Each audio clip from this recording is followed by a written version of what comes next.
So you made it another day. Give yourself a pat on the back. You see, I found out something the other day. I found out that there's a huge number of people who go through a number of different things and end up at this place, staring at this phone number, trying to decide if they should make the phone call. But if you're here for a reason. And making the phone call is easier than you know.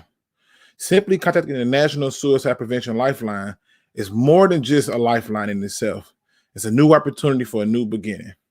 The number is not hard. It's 1-800-273-8255. You have an opportunity to not only put a lifeline out there for yourself, but for those who care about you, for those who love you, for those who root for you, for those who know how great you are, for those who understand how special you are. You are something that people understand that this world needs. And you can maintain that by simply dialing this number.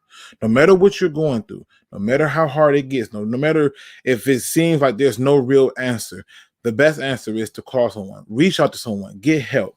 And if you can't, for some reason, pull yourself to simply dial that number, then reach out to me. Any of my social media feeds with a simple message of, we need to talk. And I'm going to be right there every step of the way to make sure that not only one, I can fight this battle with you, but two, to let you know you are not alone. So please get help.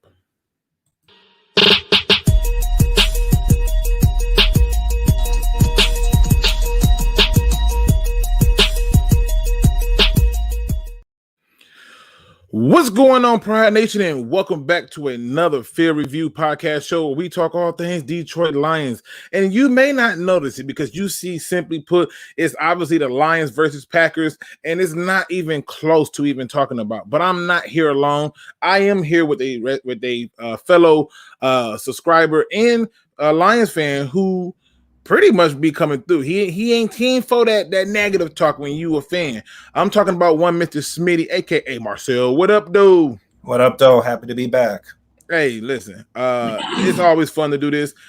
People, we have a lot to cover. Obviously, we got to talk about Dan Campbell's interview with 97.1 The Ticket. We got to talk about the Lions versus Packers game. Obviously, we got to talk about week 1 for the NFC North. And we have to talk a little bit about, I'm going to stay away from the Stafford stuff. I just am. I don't care. He's not here. Most of y'all didn't want him here, and I don't think it should be used as a point of conversation. For those who didn't want him there, sit back and look at what you didn't want. For those who did, sit back and tell those who told you they didn't want him that they were crazy.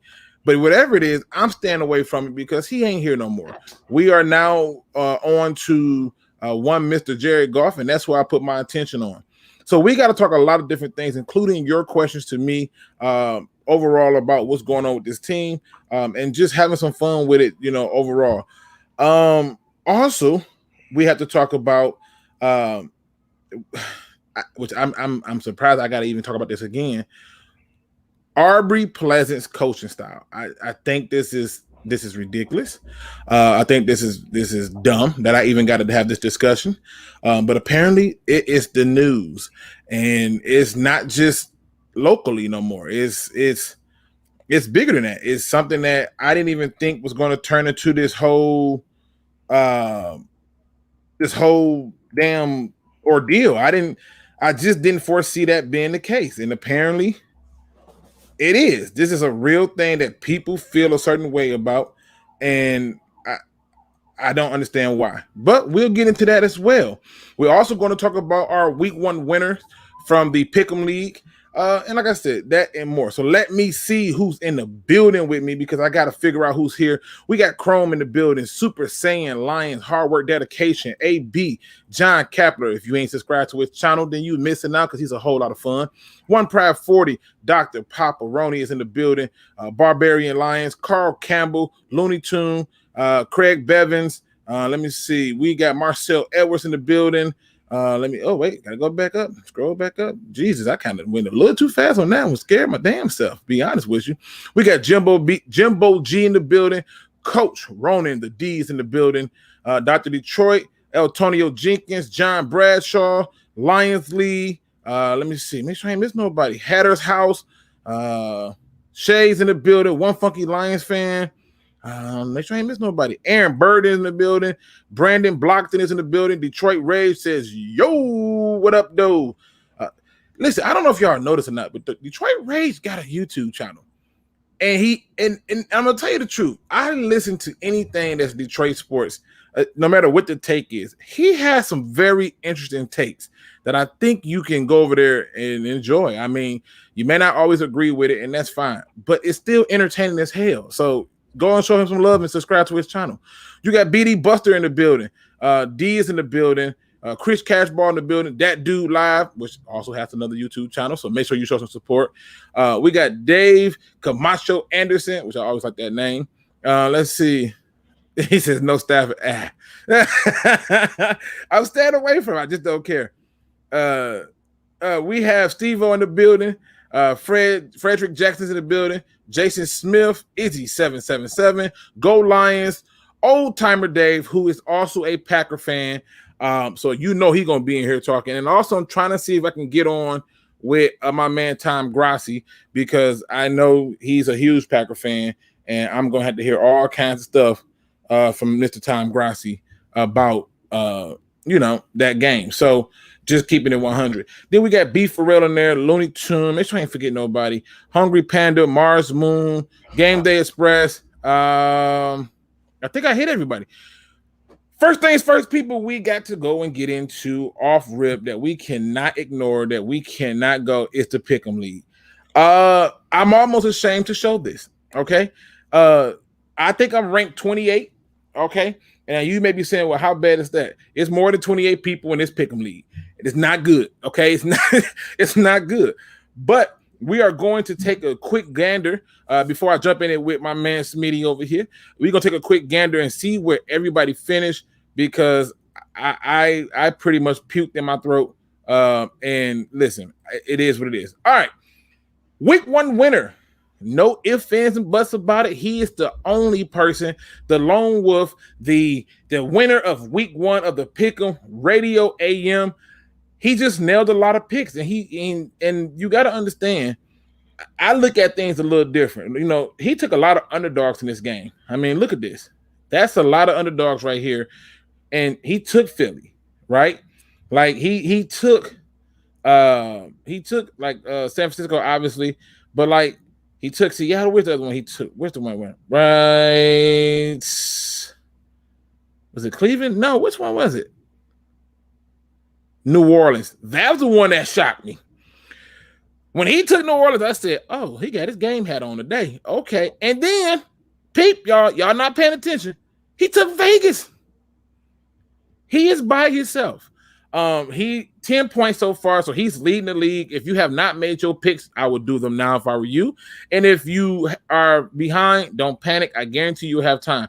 But look who comes in at number 2. Detroit Drew. Shout out to my man over there, fellow DSA member over there, rocking and talking all things Detroit Lions, one of the better people on this thing called Planet Earth.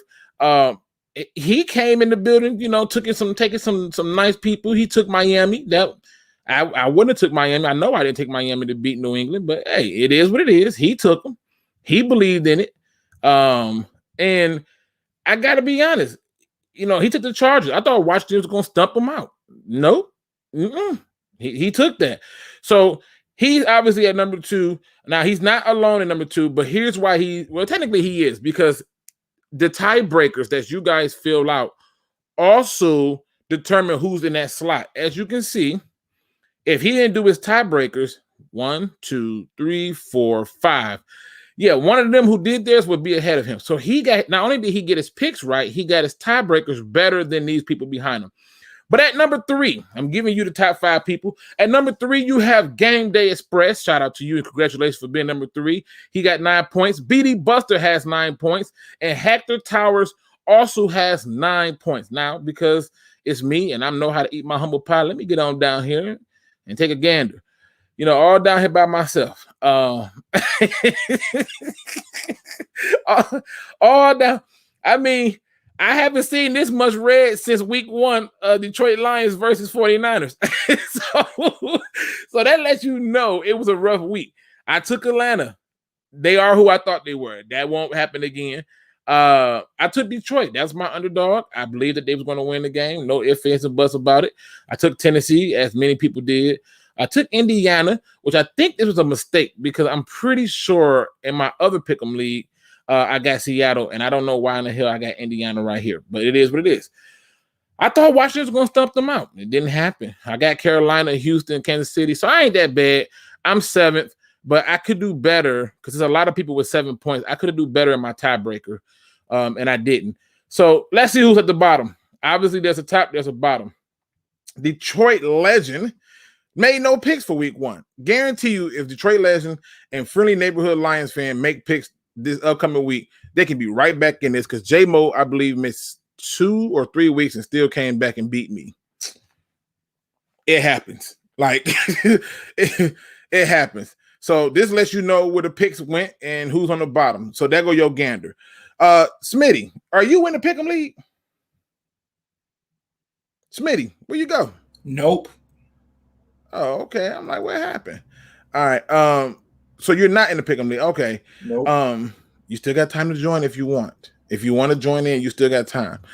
But yeah, it's rough. Izzy says, "Oh Jesus."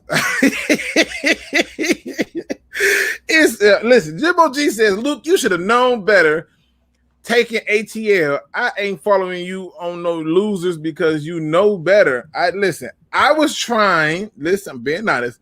I was trying to just be out the box. I was following the storylines, and I said, you know what?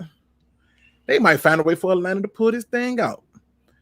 That was a huge thought that. I didn't really think it, but see, because that was one of the games that I had a hard time gauging. I just had a hard time gauging. The storylines were so heavily put on Atlanta, and I just thought, okay, maybe they have a chance. It happens. It's week 1. I'm gonna bounce. If A-Rod can say it's just 1 week, it's just 1 week. That means I'm good. It just is what it is. So, I'm just saying, it says everyone smash the like button. Come on, my people. Hey, I appreciate that. JT, massive purpose. He says that also my man Detroit Rage, again, as I told you, he has a YouTube channel. The man needs some support, and I'm certainly already subscribed to him. And like I said, I think you would enjoy the show that he gives you. It's right in your face, literally. Literally, and he ain't gonna shy away from his view, and I like that. He says, take a second to put a like on today's broadcast. 100% appreciate it. Let me see. Make sure I ain't missing out on nothing. I'm trying to go through and check it all out. Let's see. Let me see. Make sure I ain't missing it. All right. So now we got this out the way. In case you just missed it, in case you just joining, I gave you the results from week 1 of the Pick'em League. It don't look good for me at all. But the winner for week 1 is Radio AM. So just wanted to get that out the way. Now, we got to get into this unnecessary stuff that I just don't care about. I just don't. And I'm talking about Aubry Pleasant's culture style. And to me, I don't even understand why we got to have this. Apparently, not too many people like what Aubry Pleasant did to Okuda. Like, I'm not joking, and I'm talking about a lot of people. That people includes people like Glover Quin and Quandre Diggs and quite other few big profile people.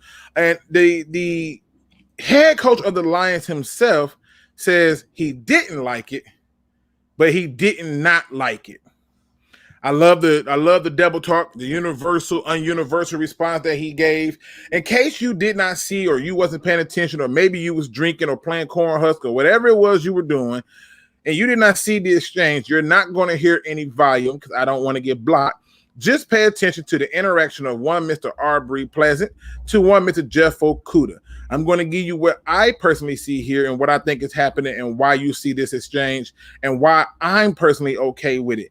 But apparently after this, I hope people can wrap their head around it and just move the hell on. This is football, okay? This is not tap dance class or piano class. It's football. And you're going to get your butt yelled at. Smitty, have you had a chance to see this? Everywhere. It is. It literally is everywhere. All right, for those who didn't see it, let's take a quick gander. As you see, this play happened. So he's talking to Amar Khan. Now, at this point, I want you to understand that he's just letting them know, like, hey, you better than this. You can do this. Well, Luke, how you know that? You can't make out what they're saying. I don't have to. You see how calm he is. Watch how his demeanor starts to ramp up while he's talking, trying to explain something so he can better this man here. And this man is getting ready to talk, which in my belief is him probably making excuses. And if you are anything like me, the last thing I want to hear is your damn excuse. But let's keep on watching. So now he's getting upset. So he's telling him to do your job. He's telling him to do your job. And if you pay attention, this man is still talking, okay? And I will admit the finger point in the face might be a bit much. I can admit that. But there's a point to where there's an authority, and then there is the teacher. The teacher, i.e. this man here, is trying to get the student, i.e. this man here, to understand you need to do your job. And I'm trying to correct you on your mistakes. Now, there's always 1 to 2 peacemakers in this world somewhere. They just seem to know how to float around. In this case, that's one Mr. Tracy Walker right here. And soon you will see Alex Anzalone jump in here. But as this goes forward, now he's getting more upset. Why would this guy get upset? This is the question nobody's asking. This is the thing that nobody's asking. And it's because he's making excuses. He's not listening. He's trying to tell and explain. I don't need you to explain anything. I need you to listen and follow instructions. Now, Smitty, at this point, does anything I said sound crazy? No, you just said it like you're like a coach yourself. I mean, if I was Okuda, I just got off from a very, very terrible season, very terrible rookie season, even though my core was injured. I'm going to take all the help I can get right now. Exactly. And the other part of it is this. I just look at this and I say, if I got to baby you, I got a problem with this. Why do I got to baby you? Just shut up and listen. This is part of football. I have been yelled at on every level of football. From Pop Warner to Pale, from Pale to high school, from high school to college. I have been yelled at every single time. If he has a problem with this, the player himself, if he has a problem with this and don't like it, he needs to not play football. Go find some other kind of sport. Figure out what you want to do with your life. Maybe be a librarian or something like that. I don't know. Whatever it is, he needs to figure out something else to do. All right? Now, the thing that people don't want to talk about is, yes, that exchange happened. And while many people did not like that exchange, this also happened, which is Pleasant went over there and comforted him after he gave up that big touchdown. But here's the scary part about it. Had he listened early on, and one of the reasons why I was upset with what I saw here was he was not doing the basic fundamental things. He wasn't doing basic technique. And this is why he was getting beat. And Aubry Pleasant was trying to get him on the same page, trying to get him to adjust. But he showed that, look, it's not about that. It's about being able to get the job done. What did you see there, Smitty? Just saw that video of him, of Aubry hugging Okuda. And like, people are not watching that often. I mean, in this league, context is everything. And I'm surprised. I'm not really surprised that people want to look at the yelling, but not at the comforting part of it. Like, there are two sides of being a coach. You could be that father figure. You could be like, I know what you need. I know what you do, but at the end, you still need to get that job done, you know? Exactly. And it's not like they're asking him to do anything outside of his job scope. I can see if they was like, hey, you say you want to be a kicker. We let you kick the ball and you miss, even though you've never been a kicker before. And he asked you to just do your job. And it was simple. Okuda, all through the preseason, I told y'all he looked at much more improved. He was putting hands on him. He gets in this game, all of a sudden now he don't want to put no hands on nobody. Why? Why not? Now you don't want to put no hands on nobody. And the thing is this.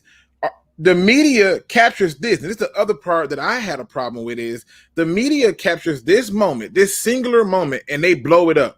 But they didn't see the moment where there is Aaron Glenn with the whole defense around him. And I think I showed that video with the whole defense around him, cussing everybody out, saying the same thing. Do your job. Do your job. Nobody is talking about that. Nobody's talking about how he's in every single person's face, fingers pointed, yelling at every person, telling them how they out there playing soft and weak. Nobody's talking about that. It's this story. Poe Okuda. I'm sorry, this is football. Okay. You should go and look at some of the coaches who have been absolute horrible on every level. People talked about Bobby Knight for years, but look what he got out of those players. Coach K ain't nice. You think he out there being sweet, talking to players? He's not nice. It's coaching, and I got to do what's necessary to get the best out of you. In fact, I believe it was Kobe Bryant who said, everything you do in life, you should have a coach, and it's one of the reasons why I wanted Phil Jackson. I needed somebody that was going to not be afraid to push me. Where you have it. You need coaches to do things like this. Now, here's what Dan Campbell had to say when talking on 97.1 The Ticket. He says, I don't like it, but I don't dislike it. I mean, it's what goes on the sideline. It's high emotions, man. It's high stress. And sometimes it's the only way to communicate at times. You have to get through, and you got to break through that barrier. Now, there's another factor in here, Smitty, I don't think too many people may have even thought about, because I was at that game, and I was watching him get his butt chewed out. And I'm not making this up when I say this. The 49er fans were so goddamn loud. Oh, my God. Oh, my God. We're on offense, right? We're on offense. They were so loud, bro. Like, you don't even understand. I was sitting here looking left to right, up and down, saying to myself, how did this happen? They were so loud. I think when he originally was yelling, Okuda got probably a little emotional. And I just figured, okay, it ain't no big deal. But to me, I don't care about this. This is not something I really particularly want to spend a lot of time on. It's not something that I think should be made into a bigger story. Like, it doesn't. I just think it is what it is. And it says, man, a holler or a screamer never hurts a damn player. It happens all the time in sports. You ain't got to tell me. I know.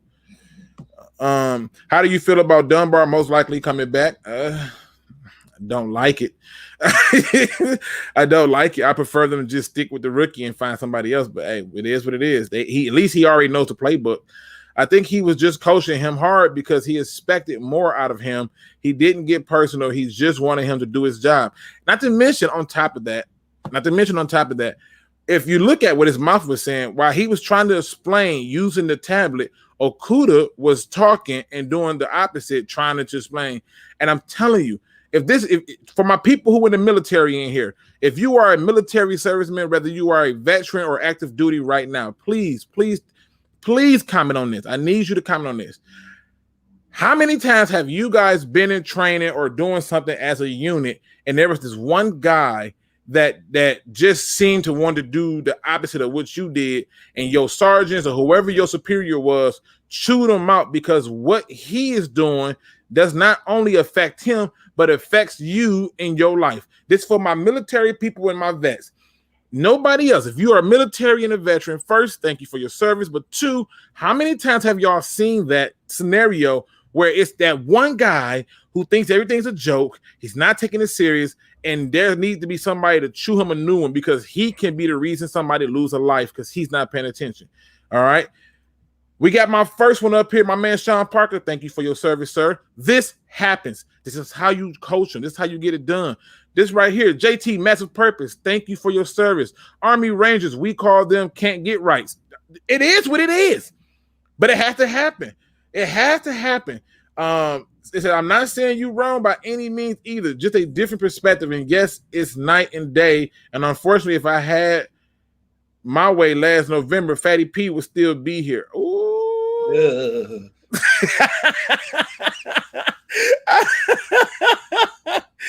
I'm just saying, I ain't even mad at him. My man Lion Lee says, in fact, sometimes I was that guy ripping them a new a-hole. Thank you for your service and salute to you, sir. Again, I'm not making this up. I'm telling you, sometimes when and we do it to our children. Sometimes if you go to your kids and your kids do something that you know could have harmed them in a very dangerous way or harmed somebody else, and you go and say, hey, you could have really just harmed somebody. They're going to be like, yeah, I know. I'm like, yeah, don't do that again. Okay. And as soon as you walk away, I'm going to go turn up. It's going to happen. So you have to be able to send the message home. And that's where I'm saying, Chrome says, suck it up, Buttercup. I agree. Jimbo, bottom line is he's going to have to play better next season, and safety is the only viable chance. Well. See, this is how you transition into a thing, but I want to make sure I hit on all my vets. It says, if you are a father, you've done that, talk to your sons. I have. And my son is 5. Wait a second. You are assuming that the coaching staff knows that already and on preparations. You mean for what? For two safety. They know, and we finna talk about it. We finna get right into it because that's going to shift us over into it. So they know. I know they know because of a question that was asked during that interview. Hard work and dedication says, my grandmother cussed us all out. Okay, I know Okuda ain't tripping. He just young and wasn't listening. Juan, what's that? Wilderman? I hope I said that right. He says, hey, Luke, I viewed your last 2 videos in their entirety, and I had 2 quick points you didn't mention, or maybe I missed it. How do I contact you? That's a really easy one. Boom. You can come simply right here on Twitter. You can hit me up via email. Make sure you put your YouTube username up there so I can know it's you. Email. You can join my Discord, which is right there. Was at the Luke G number 8601. You can hit me up on Instagram at Lukegsfieldreview or Twitter at FieldGs. And 100% reach out to me, and I respond to everything. I ain't always as fast as I am because I do have a weird job that takes a lot of time from me. But that's how you reach out to me. And that's also how you get yourself on the show. So if you want to come on and talk that talk, hey, this is an open door. I'll let you get on. So I appreciate you watching them.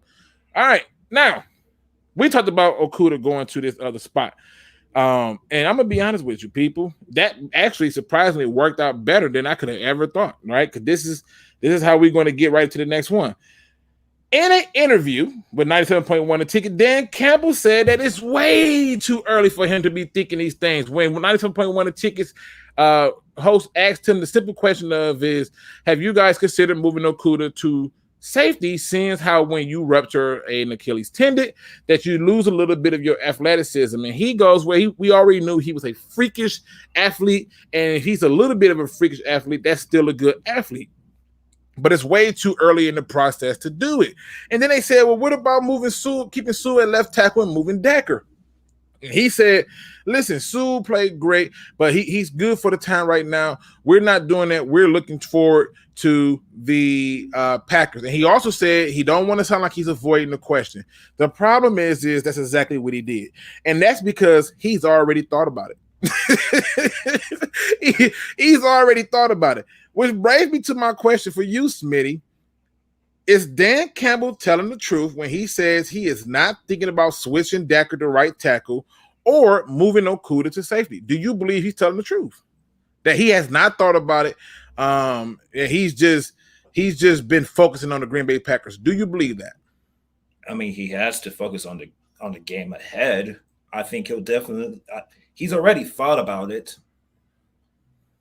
Okay. And obviously he has to think about it. But on the other side, he has a game to focus on. He has another game to focus on. So priorities are aligned properly, in my opinion. Yeah. So I think he's lying. I think not only do I think he's lying, the fact that he gave me that beautiful lip service to explain why he's looking to the Packers. Stop playing with me. The one thing I noticed about them that they talked about all the time is every move that they make is not for now, it's for the future.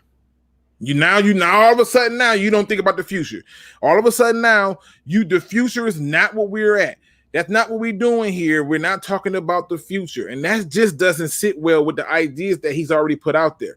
I think he has thought about, hey, he's going to be there. And I think he thought about it before he got hurt. I think that they even had a conversation with Okuda beforehand and said, hey, if this corner thing don't work out, we're moving you to safety. Because think about it. This whole offseason, everybody was talking about how people like Will Harris and Tracy Walker could be on the hot seat and how this could be a make or break it year for people like Tracy Walker. But why would they have that view? I mean, it's not like they have a good backup, right? Or do they? See, this is where I start to look between the lines and say he's full of crap. He certainly has thought about it. And I can't believe I'm going to say this. Oh, my God. Kudos to 97.1, the ticket host, for asking the question. I think it was Carson Anderson. Kudos to them for asking the question, for putting it out there.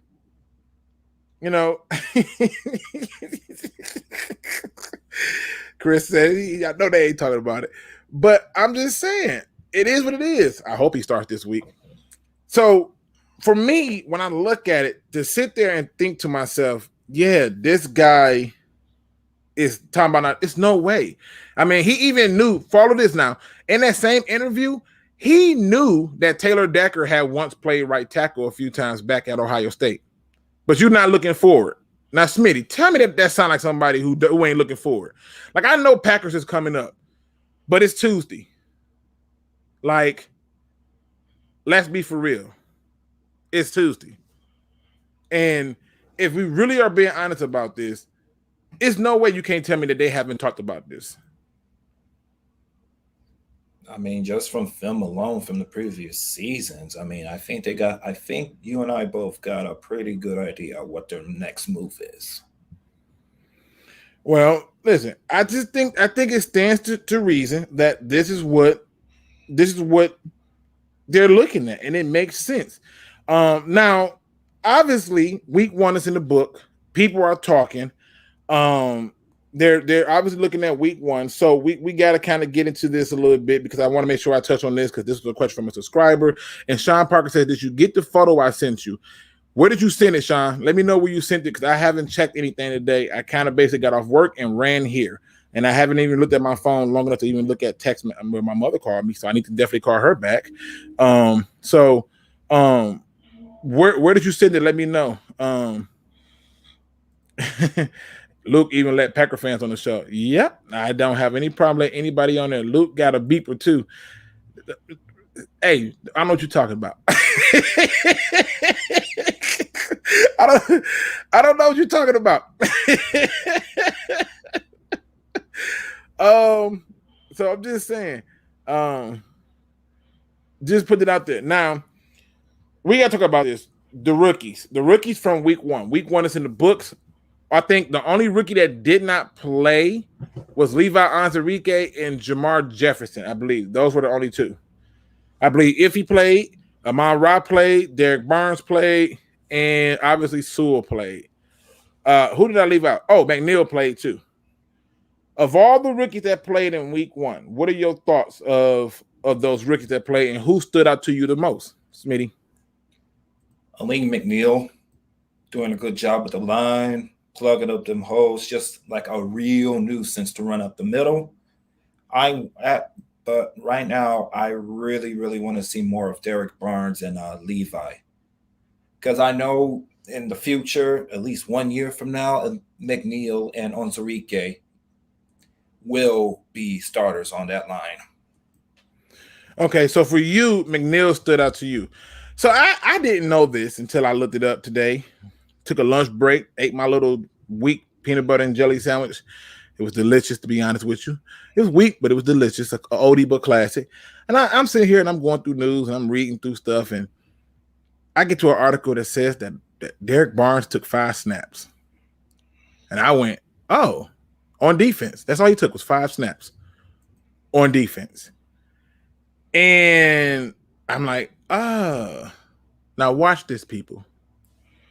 The first snap that he took, he got off a blocker and forced the running back to run towards traffic. Okay. The second snap that he took, he was in the coverage lane, but he can only cover for so long, obviously, before the ball was thrown and completed to the receiver, right? Now, that's 5 total snaps. They go to 2 plays. The next 3 all came when the 49ers were trying to run the clock out. He was the initial attacker, and tackler on all three of those runs, stopping them at the line of scrimmage or behind it. When in the hell is we going to get these other damn dudes up out of here? When is we going to sit there and get people? He said he got beat with a Hot Wheel track? Damn. What? That's an old school whooping right there for real. When are we gonna move on from this goddamn Jamie Collins and Alex Anzalone? Like, to me, Derek Barnes was the guy that stood out to me the most. A guy that like I said, I'm with you. I definitely want to see this D line with Levi out there, and hopefully he plays this week, because Lord knows I can't do another Nick Williams show. I can't. Like, I feel like if you had Levi out there on the D line with McNeil and Brockers, you get a better performance, especially if you put the starting linebacker of one Derek Barnes in the inside. But God, like, we got to get it together. It says, Luke, time did you go live? 5 o'clock. So I've been on for about 36 minutes. Daily reminder. Oh my God, JT. Man. Shout out to JT.Sports, man. He also has a YouTube channel where he has not shied away from a good debate. He says, a daily reminder that Jameis Winston outplayed Aaron Rodgers. I can look at that 2 or 3 ways. One, I can look at it and say, I'm hoping that Jared Goff outperforms him in the upcoming weeks. That's one way. Or two, maybe the patty of one Mr. Aaron Rodgers is stronger than I thought. So I could be wrong on that. My man, Old Timer Dave, a Packer fan, says, hell, the water boy outplayed Aaron Rodgers. Oh my God. When you got Old Timer Dave dropping dings on Aaron Rodgers, that's rough. Oh my God. I mean, that was the one day he was eating W's. You can't take it away from him. You can't. Smitty, let's switch gears a little bit. All right. Let's talk about this part right here. So obviously Okuda's out for the season, and the Lions definitely need them another cornerback. How confident are you that if he can come in and play and have an impact immediately and play well? Weren't we the same ones that thought that Okuda was going to make a major impact? No, we wasn't. I can't put myself in that I didn't want him. I didn't want him. So we can't put me in the we.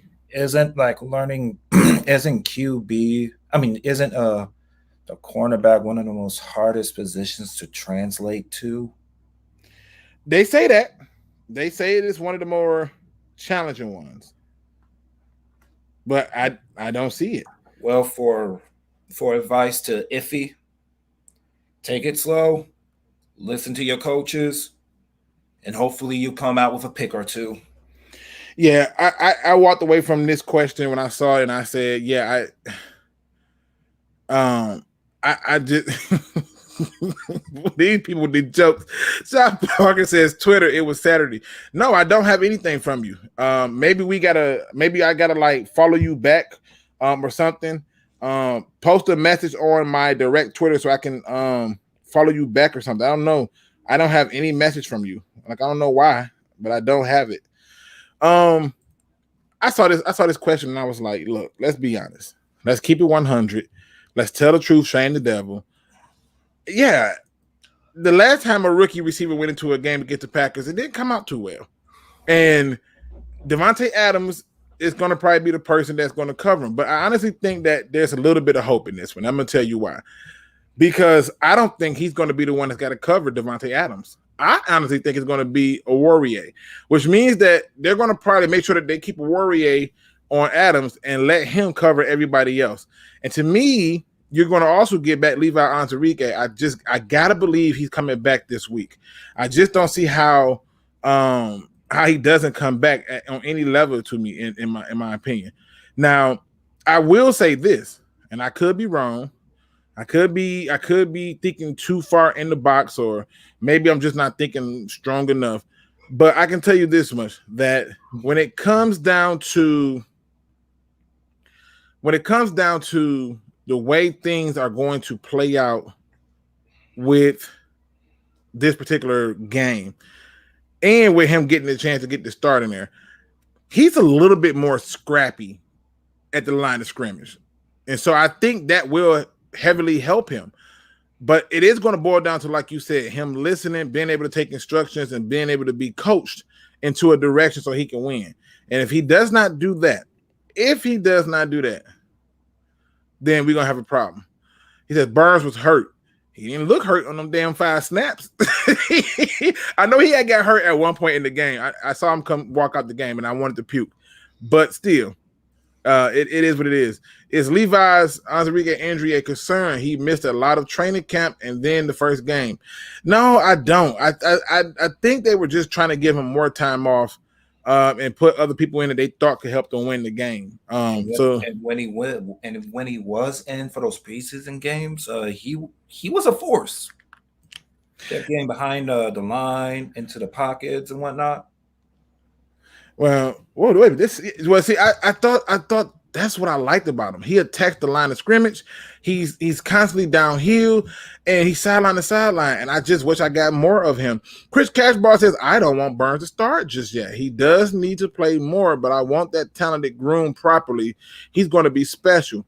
That's fair enough. I can't, but I need him to play now. Like I can't keep watching Alex Anzalone. I can't. Like if I need one inside linebacker who cares. I showed film the last time I did a video and show how these people just didn't care. No matter what they did, how they did it, they just didn't give 2 flying nickels. And it bothered me. And it bothered me in ways that had me wondering, like, what's the point?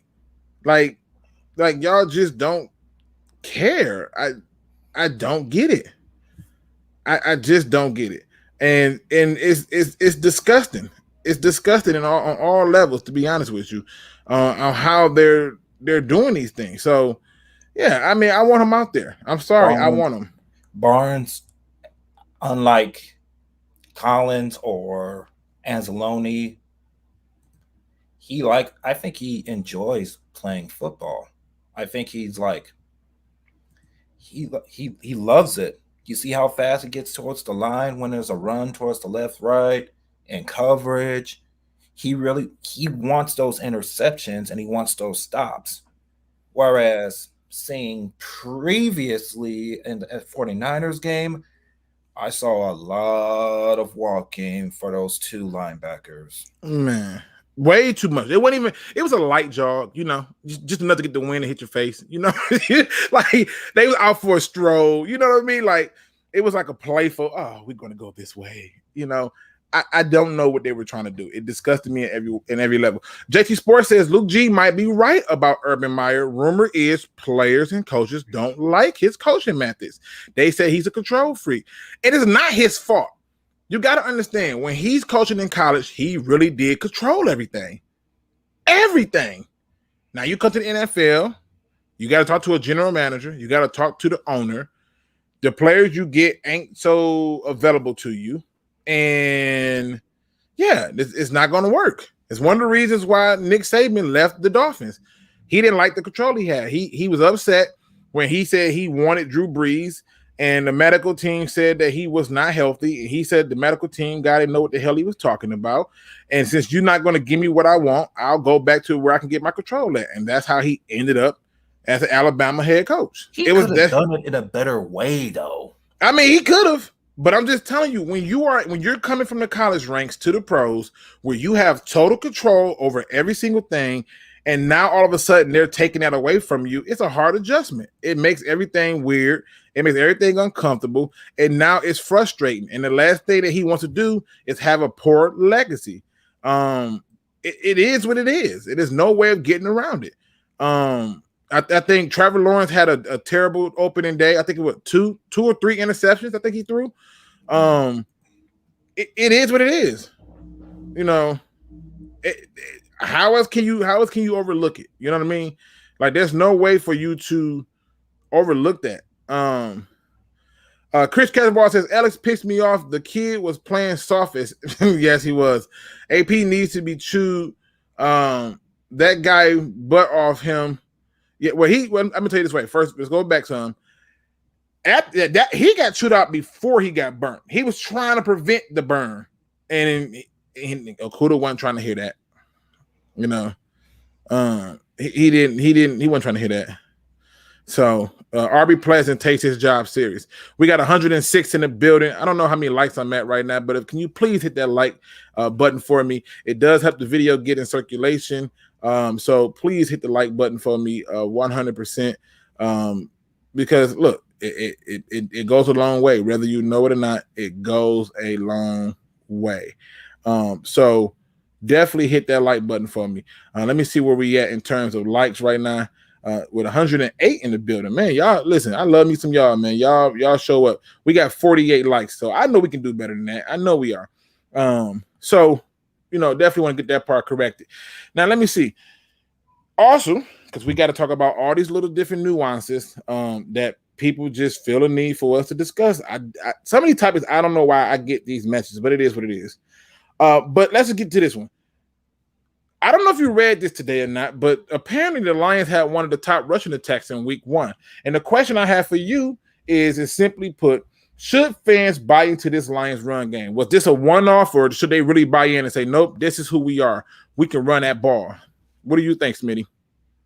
Bro, I'm going to see. I need to see a lot more consistency from that run game before I can even answer this.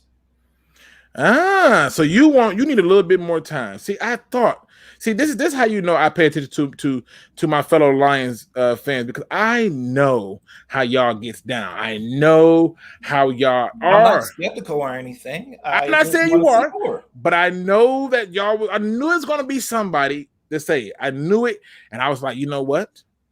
Sometimes seeing is believing. Now, again, this is just me putting some stuff out there. Smitty, you right now, you good, bro. You good. You ain't did nothing wrong. Can't nobody take nothing from you, right? But I got to get all this other trash out the way before we get into this game. So let's take a look in a quick gander at some things. All right, people, here's what you are looking at. This is NFL.com. And obviously, if you're looking at this chart, you just hit it to look at it. I am on team stats. Now, I want you to understand something. Not only should you buy into this Detroit Lions rushing attack, I think not only should you buy in, you should sell out to get into this buy-in, because this rushing attack is legit. And so I'm going to give you this, and I'm going to ask you to do a little research. You're going to compare this one game to any game rushing-wise that you want over the last 7 seasons. 7 seasons. You're going to compare 1 week to 7 seasons worth of rushing, right? That means feel free to find any game that you want in the past 7 seasons of Detroit Lions history. I don't even care where you get it from. Just find it. You're going to compare it to this one. Now, the first thing I want you to pay attention to is this little chart right here. Again, to show you that I'm on rushing, this is 2021. In case somebody say that I give them old stats. The Lions currently sit fifth in rushing yards after week 1 of rushing. Oh, wait, that's the wrong one. Did I go to the wrong one? I think I probably did. Let me go back over here. I probably clicked the wrong one. No. Why did it switch? Why did they switch my stuff? See, this is what happened when you change your screen. All right, let me go back here. All right, so they're 5th in passing yards. My bad. They're 5th in passing yards after week 1. They're ranked 3rd in yards per reception after week 1. In terms of rushing, they're ranked 16th in rushing yards. All right, 16th in rushing yards. And so I was like, yo, that's crazy. 16th in rushing yards, which is right here. And there's some people behind them, some teams that run the ball like the Colts, the Chargers, the Titans. I mean, I'm shocked that we are ahead of the Titans, but it is what it is. So that's our rushing. Now they are 8th in yards per carry. All right. They sit 8th in yards per carry with 4.8. Now, most of y'all may say this is nothing special, but in picking up first downs or rushing on first down, they are 7th in rushing or picking up first downs, right? So we just moving this thing along, right? But What about that first down rushing percentage, though? Because that has to be important, right? Like, we can't just overlook that. Yeah, we can't. They are third on first down rush, 34.6%. Now, again, keep in mind that all this I'm showing you is going to be in line with some things that I don't think y'all are going to understand. But guess where they are ranked in yards from the line of scrimmage? And in order for me to find that stat, I had to go to next gen, and I don't even know if it's going to still be up here because all my little tabs done switched. Let me see. They all done moved on me. I don't know why they did this, but it probably timed out a refresh, but whatever. It happens. All right. Guess where they ranked that from rushing on from the line of scrimmage, Smitty? What'd you think? Smitty, you see that?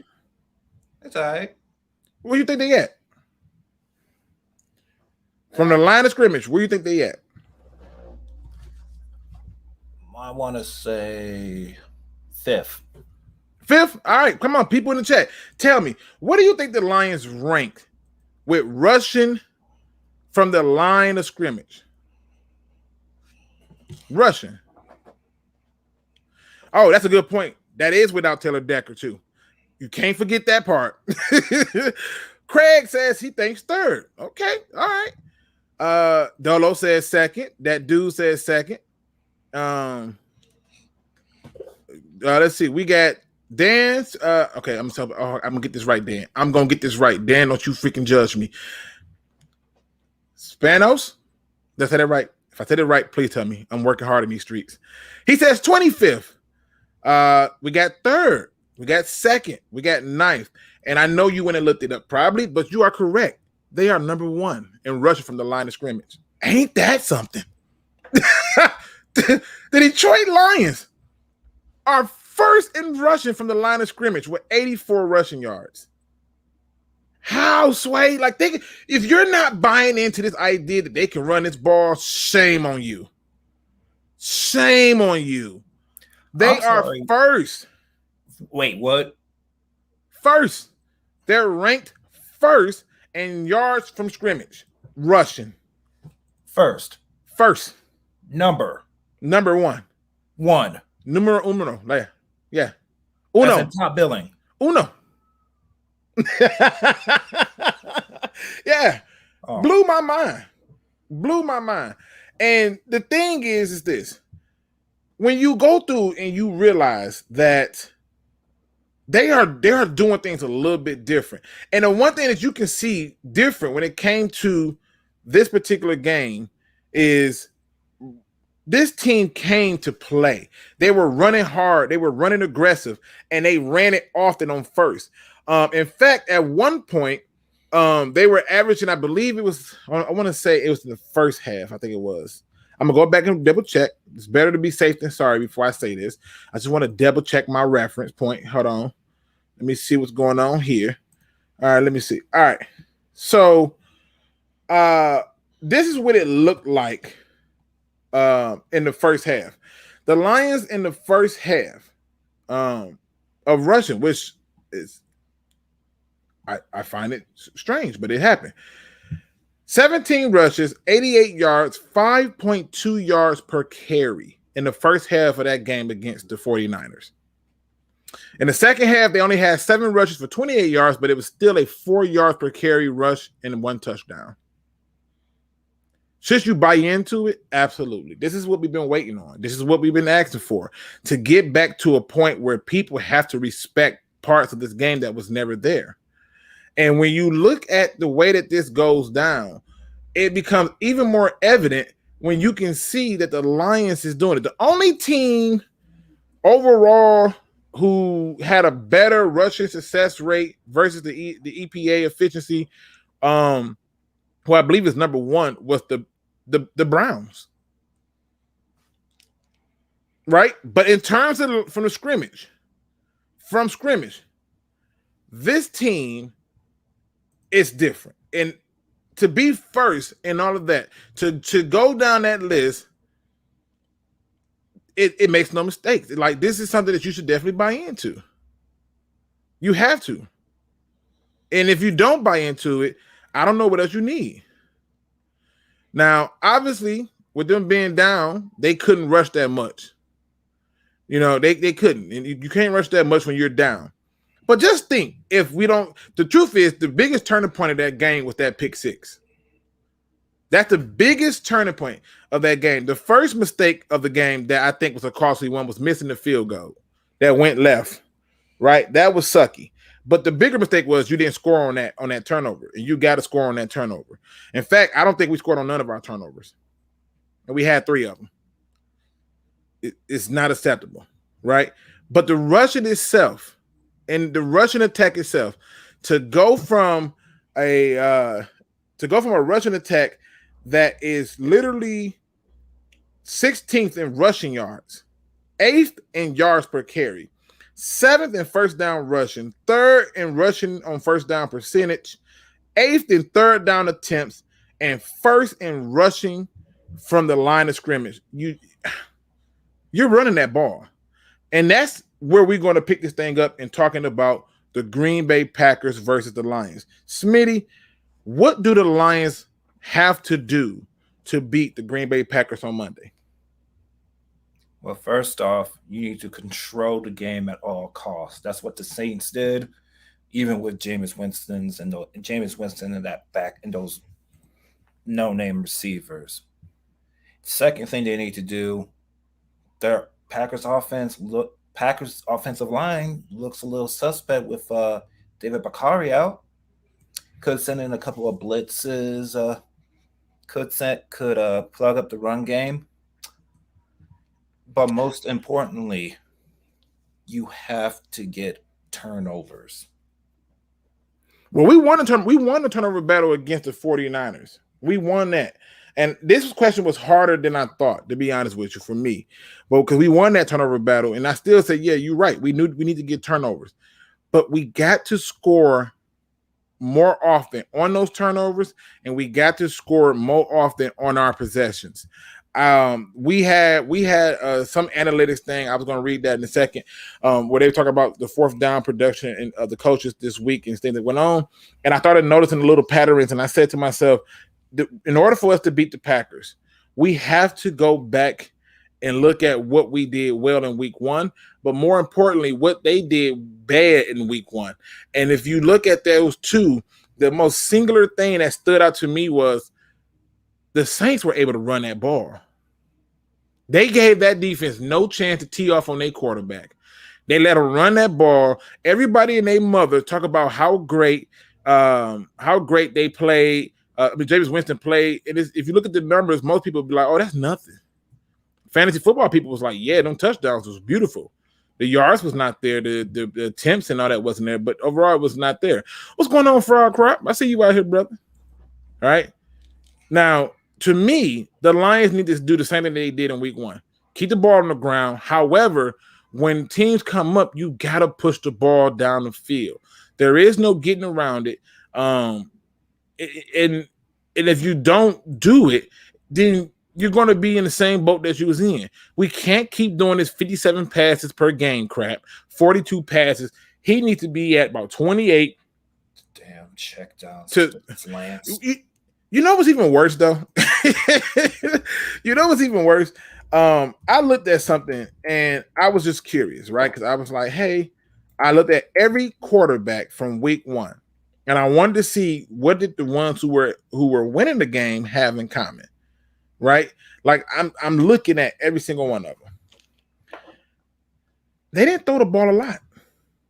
They just didn't. They didn't have to. There was no reason for them to throw the ball a lot. And what you started to see is now, because they didn't have to throw the ball as much, they were having more success. I think even in the Rams threw the ball 26 times. It's not a lot. That's where I think most QBs need to be around. Go and look at the teams who lost. Lions lost 57 passes. Cowboys lose. I think he had like 50-something passes or 40-something passes. You're not winning games with that way. It's a number you want to stay in between 20. I'm going to say between 26 and 35. Stay in that area. Preferably, you want less passes because it gives you more control over what's happening. right? And that is the huge part of it. And if we're going to beat this team, first thing first, we got to run the ball. Now, the defense is another story, right? Because they're going to try to confuse Sewell. They saw what he did against Bosa, even though he only gave up 1 sack. They saw what he did, right? And so they're going to try to confuse him. Our defense needs to stop their run. They need to. And our blitz packages got to get home. We blitzed a few times with Ellis Anzalone and Jamie Collins, and they wasn't even near the quarterback. That cannot happen. Bro, that cannot be the same. It took an hour and a half just to make it. It took them an hour and a half just to make it past the center. Because they was. I don't know if they was unexpired. I don't even want to say that. I don't know if they just lost a step or what it was. I don't get it. So this is a good Tuesday night listening to Luke G while I'm watching The Waterboy. Man, that movie right there used to get me crunk. One of the greatest football movies of all time. Funny too. So can't go there. Can't wait until we average 22 to 28 rushing attempts. Oh my God, right? Carl, say it again. Till it get to a point where we're rushing the ball so consistently, you can't beat it. Luke, do you look at the DVOA? So that's like the adjusted numbers. I believe that they do it. I didn't look at it this time. Why? Should I have looked at it? Did I miss something? I just simply was sitting up there and I saw that we was first from the line of scrimmage. I went, what?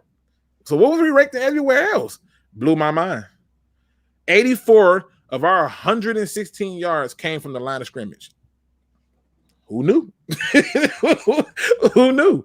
It says, yep, respect our run game when the receiver room is depleted. Not one scary guy in the room, so now load the box.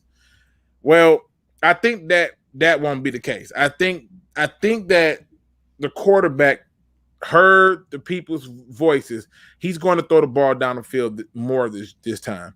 It's just 25 passes, 20 that was 5 yards or less. I've never heard of that.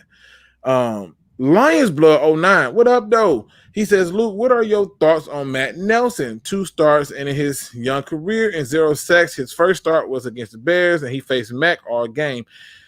I thought Nelson had a slight rough outing in week 1.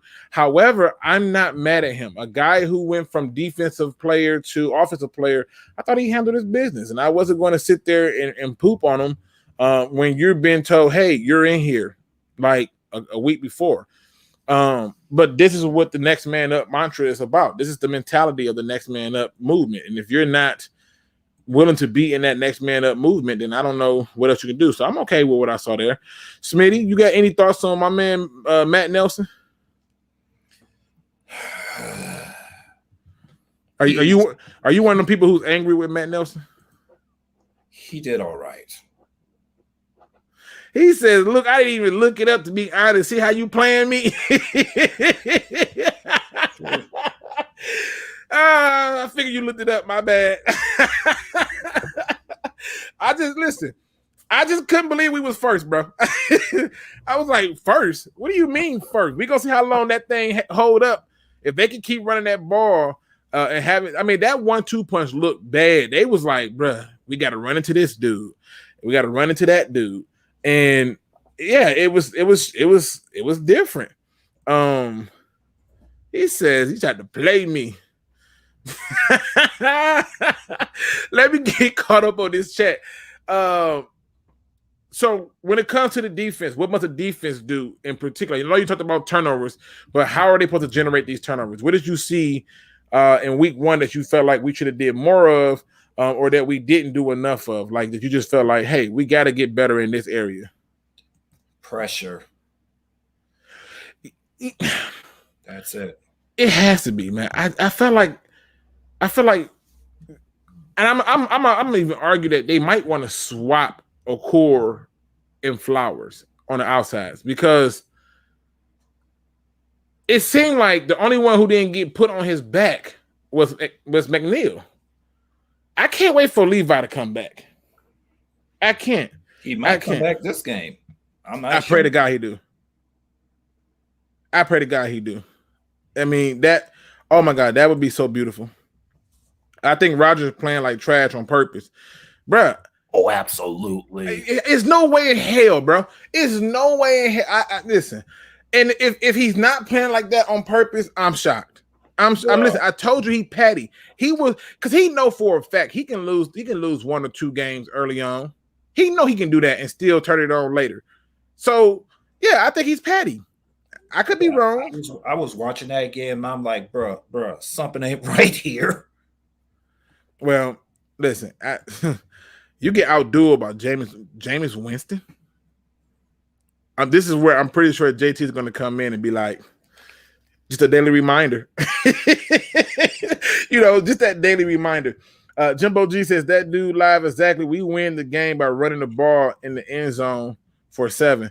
Yeah, if you can run a damn ball. We would have had that 4th down if Williams didn't slip. If that's the case, Rodgers would try to embarrass the front office. I can't blame him for that. Yeah, but it's like, come on, man. We come on. He said, I think Matt Nelson did give a sack. I think 2. I think he gave up 1 sack. I can't remember. I'm drawing a blank on if it was 1 or 2. I think the second one they had counted it to him, but if I watch that film, if I'm correct, I think that second one was more so not on him per se, but more so probably the guard. Let me see. Sharon Rodgers' hair so long, grab it like it. Wow. It says they loaded the box every week against the Ravens and Titans. Yep, it didn't matter. If you got a mentality, you got a mentality. It's so much easier for a quarterback to throw the ball down the field when your offense can run the ball more. They were down 38-10, so that option was gone 100%. It was no way you can keep running the ball consistently when you was down that many points, and partially to a pick 6 and other plays that you gave up, like big plays. And that's one of the things that I was going to point out that the defense need to do. They got to limit those big plays. They had too many big plays, in my opinion, the 49ers did, that I wanted to puke on because I could not understand. Like, and it would be on, like, crucial downs, like 3rd and, 8 touchdown. Like, what? What do you mean? 60, 70 yards? Like, why? Why? We cannot keep giving up these big plays and then expecting for this team to just be like, well, let's stay with the run. You're going to eliminate the rushing attack the moment you get the score high.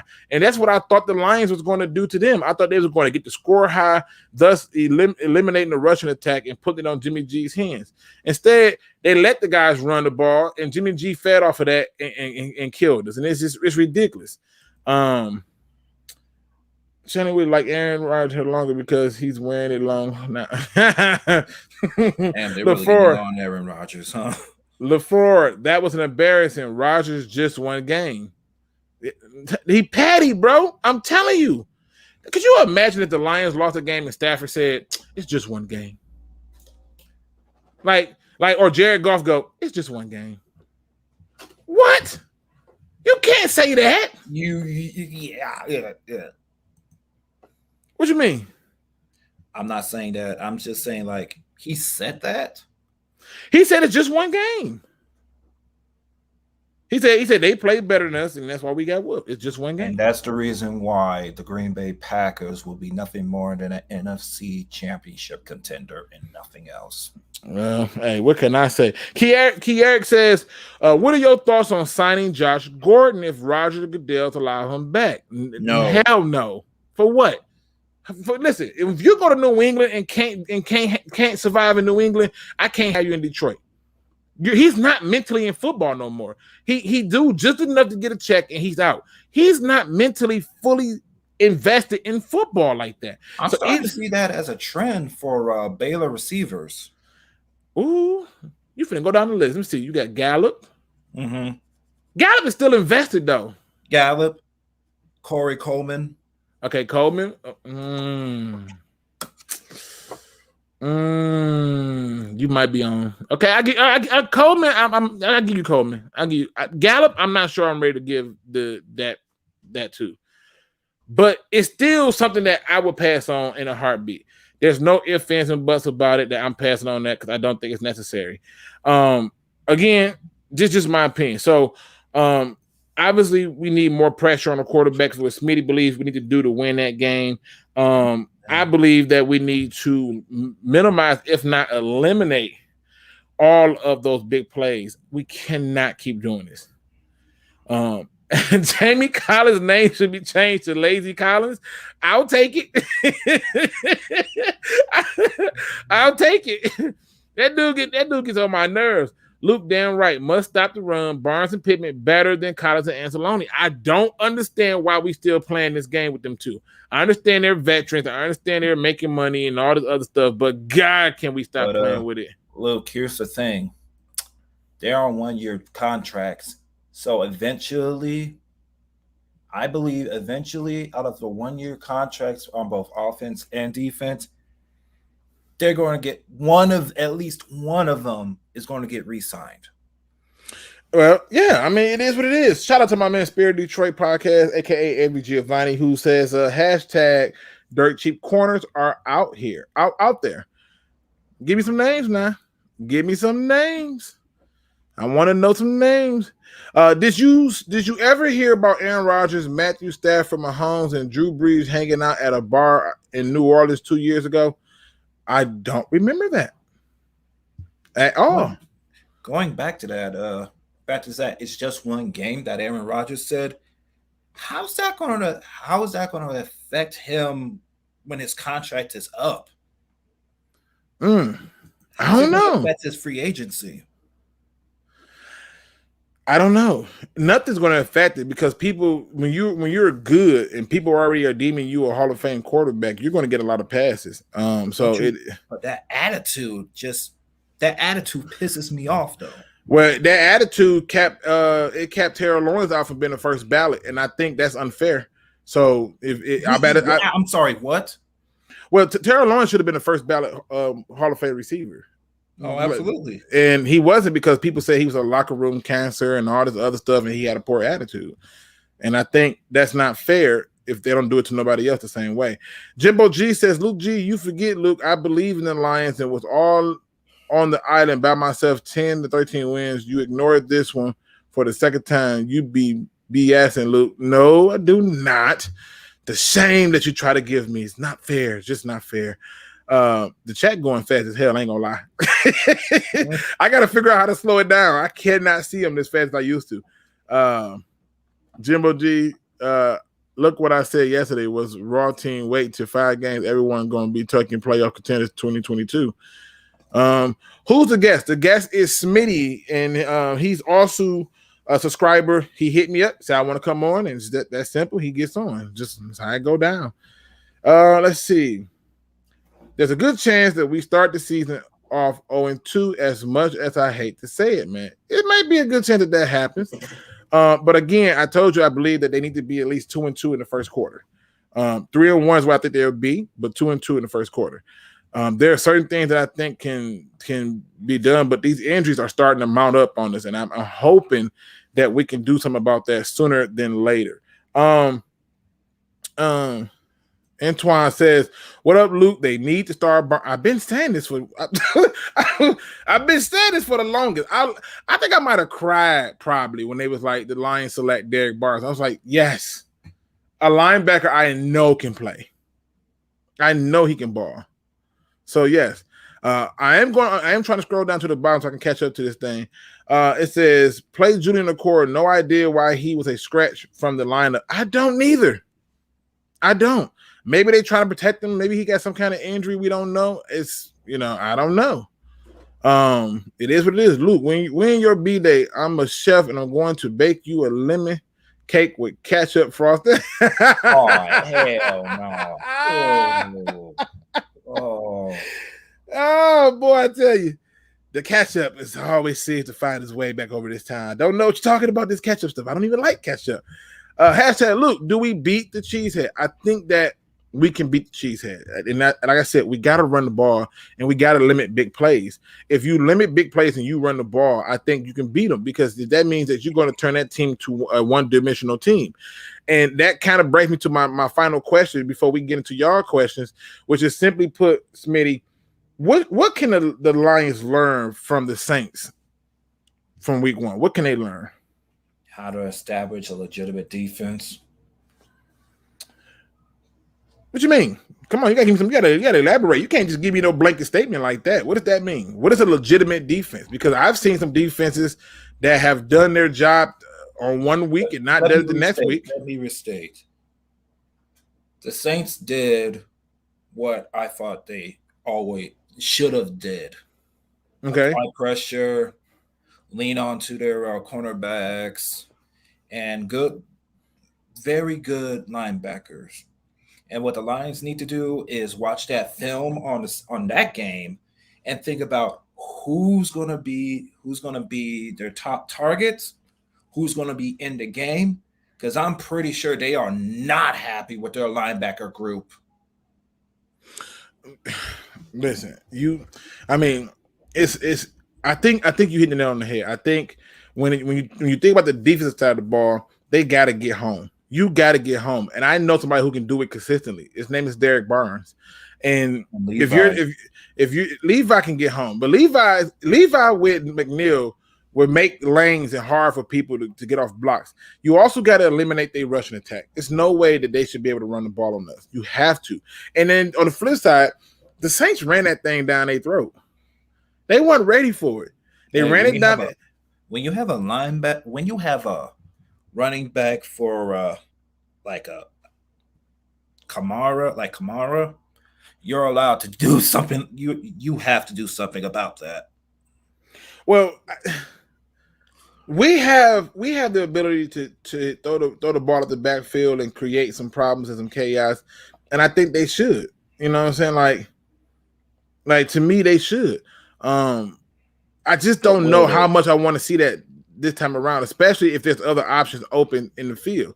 And we can't keep doing this dink and dunk thing. Like, there's a difference between playing smart ball and just dinking and dunking. You know, that safe route. I think what happened with Goff was he wanted to win over the fan base, and he did. He said, I got to play safe. But what he did was he basically pissed us off because, one, we're spoiled because we watched the quarterback throw that thing down the field and throw it with velocity and throw it with a spiral, not this wobbly pass that comes out. And so that's what I think you're seeing. You're seeing that difference. And so what I think they can learn from the Saints is do not lean on the quarterback, but lean on your rushing attack and your defense to set the tone in the game. That's what they got to do. That's what they have to be. Now, people, go ahead. You can't exactly ask Jared Goff, of all people, to be leaned upon it during the game. I mean, look back at his time at LA. I mean, how many times has that team won on defense and running game alone? Well, that's another good point. That's another good point that I think people need to evaluate. People need to evaluate it, and they need to be honest about what this team is. They need to be honest about the opportunity that's going to be presented with this particular roster. When I look at Green Bay already think they arrive, and they're going to come out with the attitude that we just embarrassed ourselves, so we got to come out here and make a statement. Plus, it's a divisional game. But something tells me that somehow, I don't know how it's going to happen. I don't know when it's going to happen. But somehow, some way, they are going to find a way to still mess this up. In other words, where I think that the Packers are going to sleep on the Lions.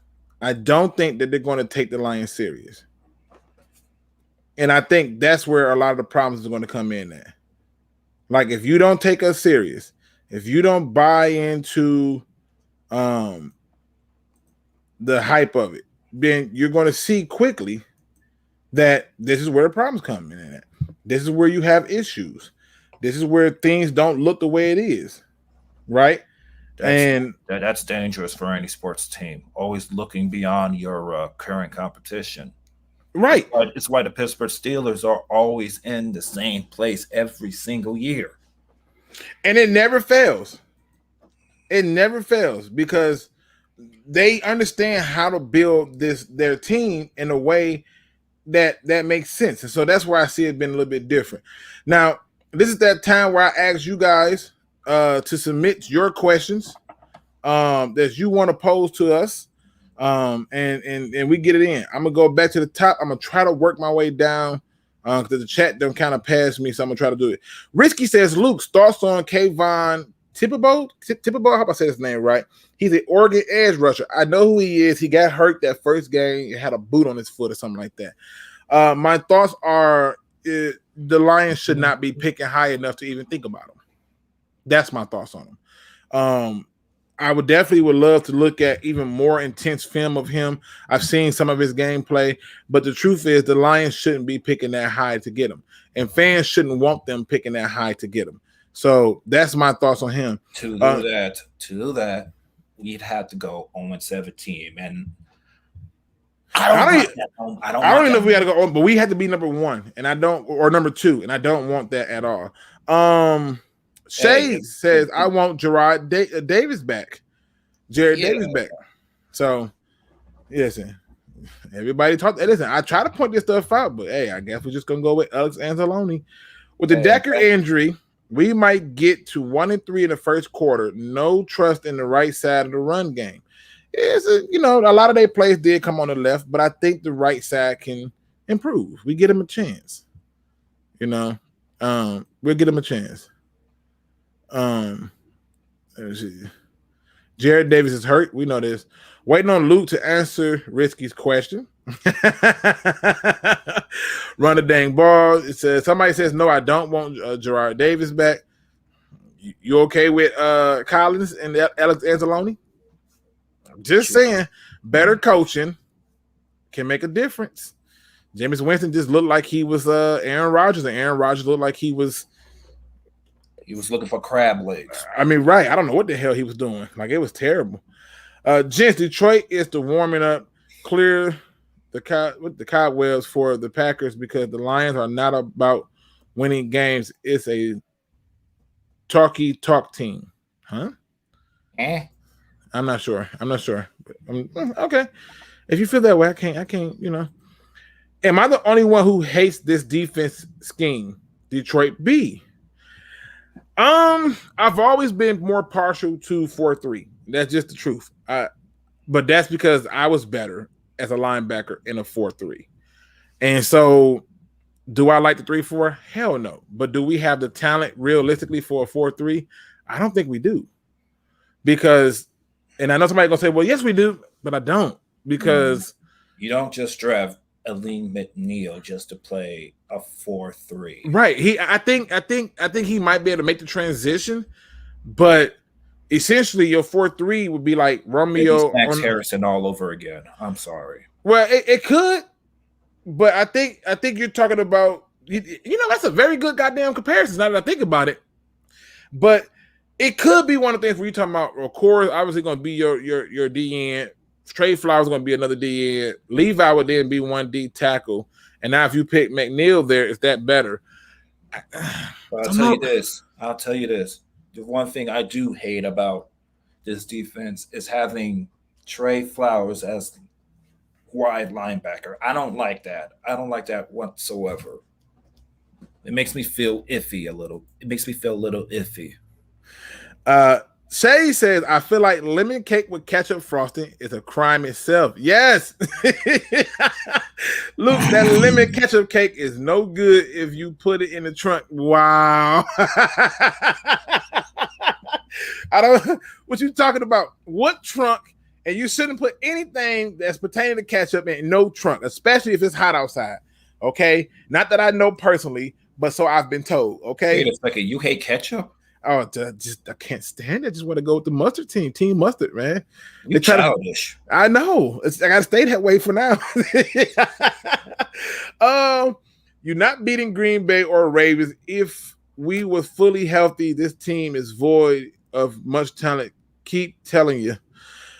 Listen, if they don't beat them, right? Let's say they don't beat the Packers, right? Let's go down the list. I can tell you right now that the media has a healthy respect now for Dan Campbell. There were some people who wrote articles bashing Dan Campbell for wearing a helmet who are now backpedaling and apologizing. And so at the end of the day, if you say we're not going to beat them, fine. But this is any given Sunday, and most of those teams are beatable. It's not like these are unbeatable teams. It is what it is. So, Ravens. You should have seen him a few years ago when he cut up the people on another show. What you talking about? What are you talking about, Jimbo? I don't know what you're talking about, bro. Jamal Williams going to whoop something. I think Jamal Williams is going to be pumped for this game. I think the run game in general is going to be pumped for this game, and I think that's the part that they should focus on. Jamal Williams might have a career game. Revenge is on his mind. Well, Lion King said Goff only started at the Jason Verrett, was lost in a garbage time, so I'm not fooled about Goff. I think, see, this is my thing. At that guy, I'm watching it, and I'm telling you, people were open. He just took the safe route. He was scared. Don't sugarcoat it. He was scared. Well, I didn't say it. I didn't say it. He was scared. That new Ravens back and Murray about to put up 200 yards together on our defense. I don't know if that's the case. I think you'd be surprised. Saints D is stacked. We aren't going to hold Green Bay to 3 points. I don't expect it to happen, but we can keep pace with our run game and the right people on defense. Barnes and Pittman, let's go.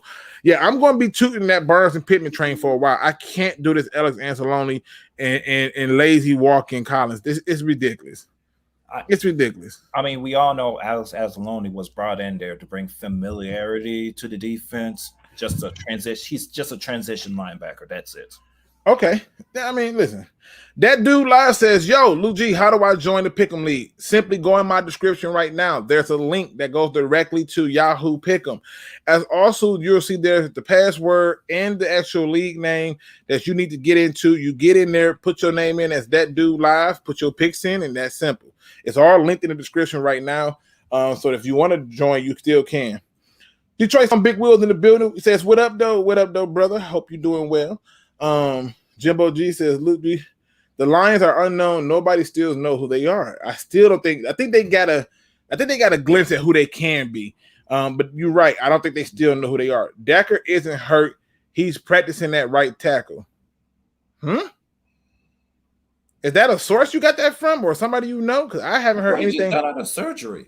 Right. He's on IR, and should be, I believe, for 6 to 8 weeks. I believe. So you said he ain't hurt, huh? Maybe that's a joke. It went over our head. Maybe. 1 sack was a safety's blitz. Ain't cutting it up front. I think he's supposed to say up front, not front. But okay. I tried to join, but it gave me an error message. An error message. I don't know why it gave you an error message. That dude live, if you on Twitter, hit me up on there and we'll get you in. Or if you in my Discord, send me a message there and I'll get you in. Real easy. So the real test is week 3 against the Ravens with a short week of practice to prepare. How can they win? See, that's one of the games that I gave them a loss in because I was like, bro, that's a short week. You're going to come off at the battle in those 2 games and then in that short week, and then you got to go and play them. That's a huge concern for me, and it's one of the things that I look at. Let's see. Lions just need to add all defense. Who cares about wide receivers? You find them a dime a dozen, so I'm not going to argue with you. Let's see. I don't know about that. All right, tell me why. With every quarterback, there's at least one good receiver on the offense, and right now we only have Neal. Sure, we have Amon-Ra and Cephas, but Tyrell Williams just got a concussion, and we don't know who the next man up is. Okay.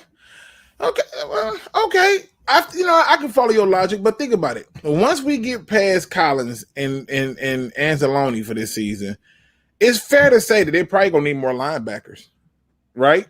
Yeah. And I think Trey Flowers is going to be gone, so they're going to be looking for an edge rusher. About that, they could just just go with Julian. So, well, listen, I still think they want to add other pieces and stuff. And who's to say that they're going to keep a 3-4 going down the road? But I'm going to be paying attention to a lot of that to see what's going on. Lamar can be one-dimensional if you limit him. Okay. Here's my super chat to Luke, $100. Jamal Williams busting the cheese heads because he is lactose intolerant. Well, first of all, thank you for the super chat of $100. I'll make sure I can put that to good use. And he said he's lactose intolerant. Hey, he's the only one. I know I am as well. We definitely going to need Barnes out there starting by the time we play Lamar. And man, yes, hell yes. Could you imagine putting Alex Anzalone or Jamie Collins as the spy person on him? That's gonna go over well. That's a nightmare situation. Man, what? Luke, do you like any quarterbacks in next year's class? Because next year's quarterback class is garbage. No. I am not talking draft just yet. We have one game of football, and y'all already looking to the draft. I'm not there yet. But when I join you, I will 100% be more than willing to talk all things draft. I don't want to talk draft now because that to me is ridiculous at this point. It's too soon. Lions' problem is never their opponent. Their problem is always them. Sales, implosion. Yep, that's true. Luke, I hope you not be asking me about the Packers talk. What do you mean? What do you mean? I'm not asking you about the Packers talk. I am. We talked about the Packers earlier. I had to get all that other house mail out the way because that's all the stuff that people sent me. So, I had to do that. I told you, no, that's not one. Man, Max Crosby from the Raiders did a great job of putting pressure on the Ravens' pocket. True. Luke G, they aren't going to take us seriously. Good. I say good. Yep, if you don't take us serious, we hit you in the mouth. I don't think people are going to hold it against Rodgers for one cryptic comment. He's known to do that to get attention. Well, Lion King. If it does, it's going to look real bad. I mean, it's bad enough. I mean, a loss to the Saints. I mean, that game against the Saints, that could have gone either way. But a loss to us, the very team that you have made a doormat for the majority of your career? But boy. Well, I don't know. I feel like it's bigger than that because it's a division game. It's a division game. It's opening day in Green Bay. And in all honesty, they should not. All people are betting that Packers win this game. If they lose this game, it's a huge blow. A huge blow. And people will then start questioning Aaron Rodgers 100%. Lion King says, Luke, you said you just wanted Goff to manage the game. So do you think Dinkin and Duncan is managing? Dinkin and Duncan can be managing, but the problem is this. The Dinkin and Duncan needs to be accompanied with things that push the ball down the field. So for I give you a perfect example, if you go back and you look at most years of Tom Brady, he dinked and dunked his way all the way down the field a lot of those times. He really did. But when it came time for him to adjust and move the ball down the field, he did so. He wasn't just content with throwing the ball 5 yards. His dink and dunks were at least 10 or 15. Our dink and dunks are 5 yards and under, and that's not acceptable. So that's not how I want him to manage the game. It said, I think if Okuda had played against Green Bay, he would have showed out, caught 2 INTs, and ran it back for a touchdown. Well, we'll never know. Tib Boat. Love Luke's attempt. I tried it. I did. I really did. Thank you, Luke, for saying that about the Lions picking that high to get him. We shouldn't need that. Luke, we picking that high, bro. Okay, we'll see. What week do you predict Barnes and Pittman will start, Luke? I hope it's next damn week, Monday. Can we say week 2? I hope it's – well, I hope Barnes definitely starts week 2. With Pittman, we probably see the both of them together probably, depending on how the season's going, probably week 10. Okay, can I just say something about Go ahead. Previous? If you're a fan on here thinking about the draft where we barely even started the season – get out. We don't need that. James Willis says, who will replace Okuda? Should Brad look to a free agent? He should look anywhere he can find help, right? Like, that's just like he got to look wherever he can find help and get the best talent. And that's the goal. You want to get the best talent, and that's what you should be doing. I said before the season started, Luke is going to walk people down this dark alley and lead them there. I'm not leaving nobody there nowhere because I can't walk you down somewhere and just leave you. No, I'm there with you. See, the thing about the walk down is I got to be there to walk you down there. So I'm there. I believe that this team is better. The team that was able to score 26 points down the stretch, yeah, I believe that team that did that in that 9 minutes and whatever seconds that was, that's a team that should have came out earlier and we would have been talking something different. But see, it's easy to have that conversation now when you know that hindsight is 2020 and you're saying, oh, well, they didn't win.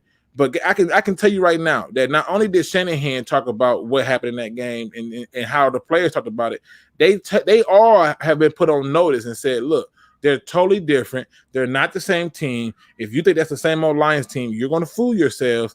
And I can tell you right now, do not sleep on them. So it's not me walking them down there. If I walk them down there, I'm going to be right there with them, win, lose, or draw.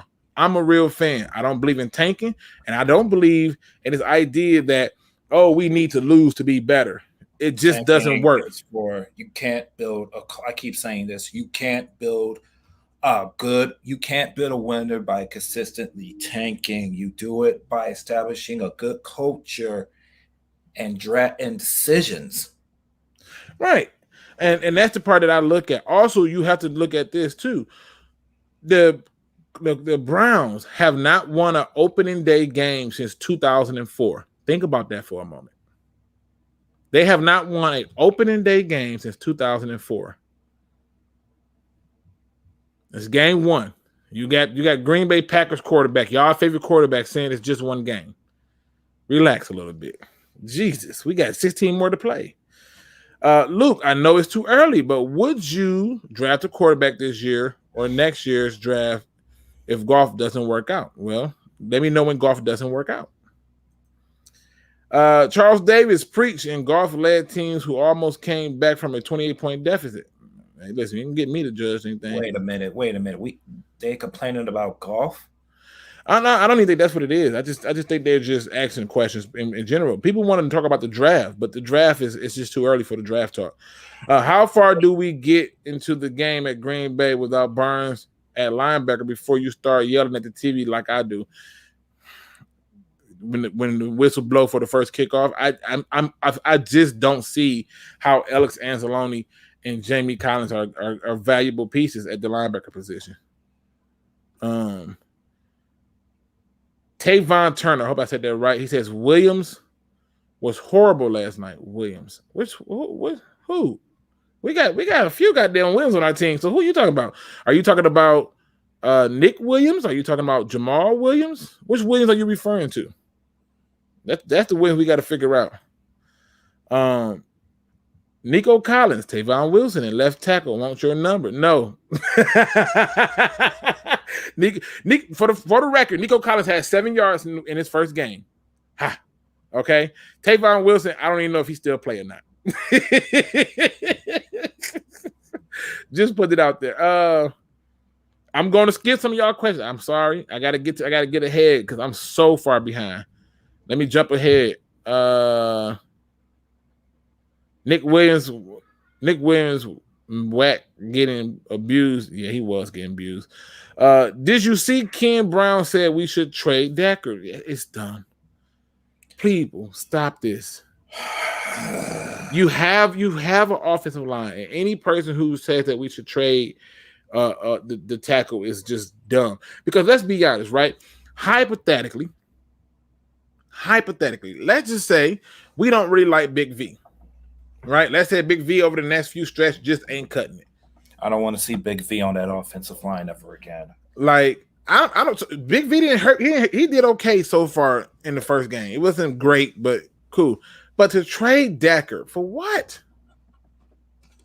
For what? For draft picks to go out and try to find somebody that you don't know much about, don't know if he's going to perform or not? No, you find a spot for Decker and you make it work. It is what it is. I mean, he did play right tackle for a good amount of the season, so I don't see why he can't go over there.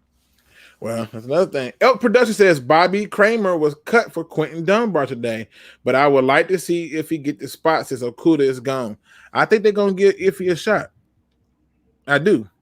The Dunbar pick up to me is just because he knows the playbook. I don't like the signing per se because I just don't, but it's because he knows the playbook. Don't they have Mikel Roby? On a practice squad, but he's a nickel corner. So Goff may get hurt. David Blau kicks in and he'll take over. If they, and I love David Blau, just put this out there, okay? For the record, people, you heard it here first. Luke G is a fan of David Blau, but if David Blau's our starting quarterback, we're picking first overall. Why? Because at that point, nobody's worried about the pass. They're not going to even consider the pass with him at the quarterback. It just is what it is. Let me see. Make sure I ain't missing nobody's stuff. I'm gonna try to hit as many as possible. Let me see. I ain't trading Dak. Me neither.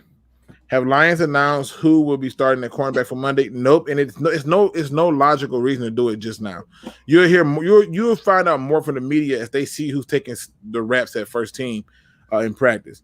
Packed up at Donbur. I think they realized they started packing that bag up too early and was sweating it down to the end. Bosa had to switch to the other side to try to get pressure. They were scared. That's the facts. Bosa said, he said the Lions would be basically that they would be foolish to move Sewell from left tackle. That he's clearly more comfortable. He said he watched all this film on him, and right tackle Sewell is night and day from left tackle Sewell. That's how Bosa sees it.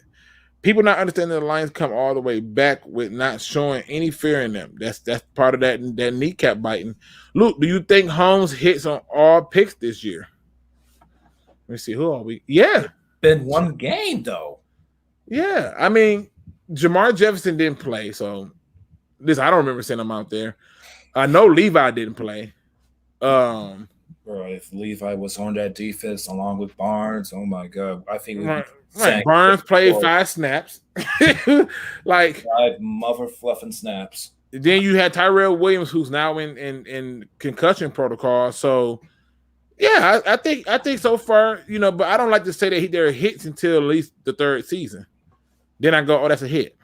So let's see. Lions fans are worse than GameStop employees when you're trying to trade in games. Oh my God, man. Dude, that is a true statement. Chat. Can I bookmark that, please? Can I bookmark that? That is spot on. That dude, I have literally went in. Like, this is why I don't even trade my games anymore. Man, I went in. I literally bought Days Gone. Right, I bought Days Gone when it first came out, and I didn't really like it. I was like, oh, you know what? I'm not really feeling this right now. So I took it back the very next day. Now, mind you, I paid $60 for this damn game. He goes, yeah, we can give you 20 for it. What? And then he had the audacity to explain to me why it's a great offer. Like, what? Stop it. So yeah, that's a good one. 17 games. Best we can do is 3 wins. It's ridiculous. It's ridiculous. Only trade Decker if you get a first, and only after he can't play the right. If he can play that right tackle, then hell no, don't trade. We're gonna find out. Tactical Puma says on 97.1, didn't Campbell say he knew Decker played right tackle at some point? He did. In fact, he went back and he remembered to reference when he played it at Ohio State. So, but then he turned around and proceeded to say that he's not thinking about moving him. The hell you aren't. 49ers learned a lesson on finishing out 4 quarters strong. They sure as hell did, and Shanahan also talked about it and said that was on him. That was his fault. Bring up the kids from the practice squad and quick kid who played linebacker. Oh, back. Back is what you're talking about, the linebacker. Okay. Let me see. I'm trying to hit on these. They coming in fast and I can keep up. Let me see. All I want to see is our new guys get to the quarterback and running back specifically. Levi, Lane, and Barnes. Yeah. Urban Meyer has the number 1 pick locked up. Bruh, Urban Meyer. Listen, Urban Meyer going to have a bit of a rough start. He has to get used to not having total control. And it's going to be a problem. So it is what it is. I have to think about Aaron Glenn would be combining over the tape of what the Saints did. I mean, he has to be combing. He had to be combing over that tape. 100%.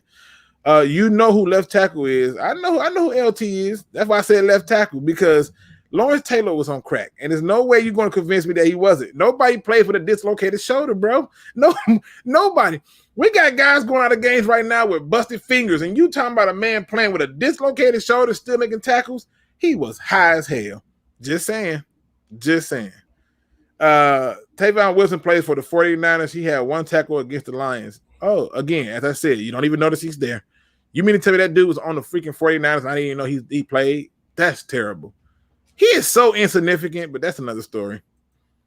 I like David Blau. They will really be looking at quarterback in the first. If Goff hurt Dacker, I won't trade him. I ain't mad at it.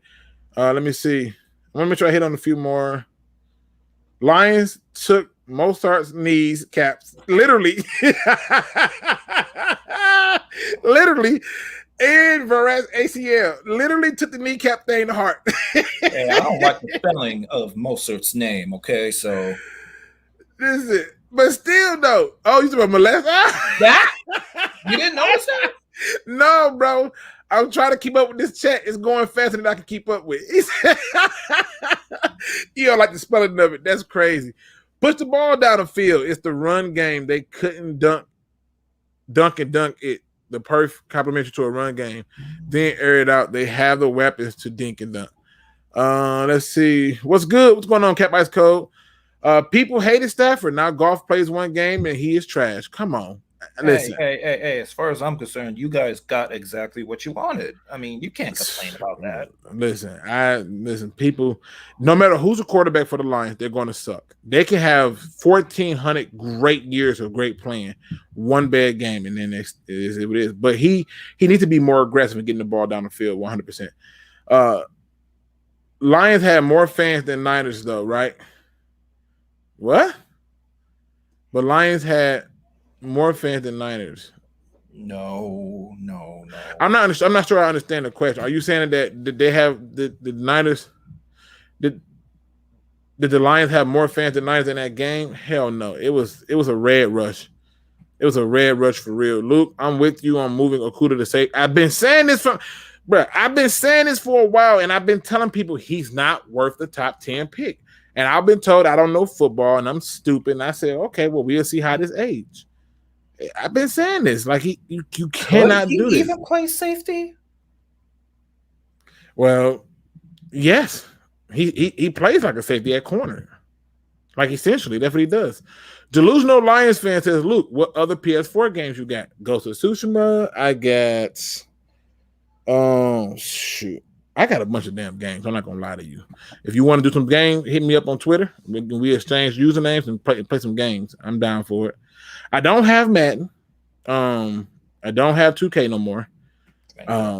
Especially 2K. 2K and Madden got a little bit crazy with all this.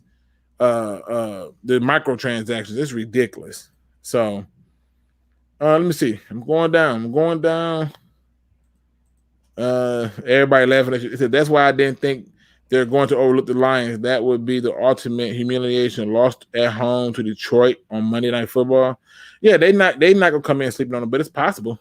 Luke, you know the 49ers are the 10th best run D and Devo, and we had the second best run defense. This is advanced stats, by the way. I know this is advanced stats, but I'm saying it's like damn, really? Seriously? We had the second best run defense this after getting gashed from that first run? I think they had like 139 yards or 100 and something like that. No, I gotta look this up. I'm sorry. The 49ers took their foot off the gas. They didn't get scared. Bullshit. I'm telling you, I was there. I'm telling you, I was watching their sideline like a hawk. They were panicked, and I was watching their players. They were frustrated and yelling and talking to each other. They were not trying to get it up because they didn't even want the game to look close. That was an embarrassment for them. I promise you that. Panthers picked up Zane Gonzalez off of our practice squad back to one kicker. It was bound to happen. And then he get in the game and missed a 51-yarder. If that was Matt Prater, that 51-yarder would have been in. 49ers were scared like they was about to be convicted of murder. Both teams played hard. Let me see. Yeah, I'm disappointed in the pass rush so far. Well, you got to work on it. He was off powder, Luke. Oh, my bad. Coke.